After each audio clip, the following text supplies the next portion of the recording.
મુખ્યમંત્રીની હાજરીમાં કેપી ગ્રુપે વિવિધ કંપનીઓના રિન્યુએબલ એનર્જી તેમજ ફેબ્રિકેશન પ્રોજેક્ટ મળી કુલ 17,690 કરોડના એમઓયુ કર્યા છે.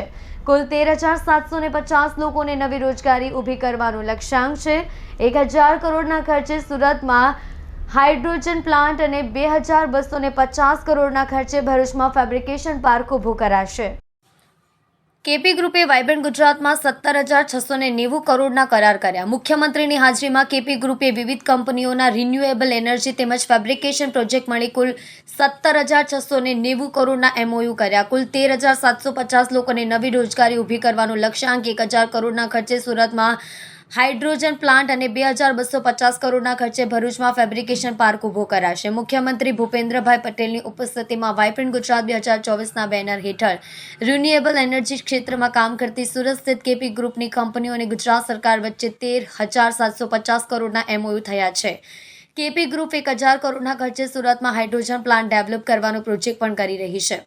આ કરારમાં રાજ્યના જુદા જુદા ઔદ્યોગિક શહેરોમાં કુલ 13,750 લોકોને નવી રોજગારી આપવાનું આયોજન પણ છે. કેપી ગ્રુપ વતી વોર્ડ ટાઈમ ડિરેક્ટર અને ફાઉન્ડર ચેરમેન ડોક્ટર ફારૂક પટેલના પુત્ર અફવાન પટેલે આ કરાર હેન્ડ ઓવર કર્યા હતા.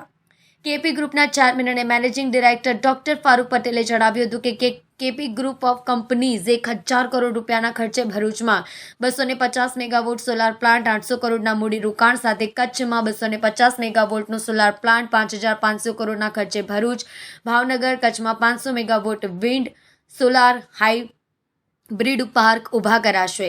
કચ્છ અને દેવભૂમિ દ્વારકામાં 3,565 કરોડના ખર્ચે 475 મેગાવોટ ISTS વિન્ડ પાર્કનું નિર્માણ કરાશે.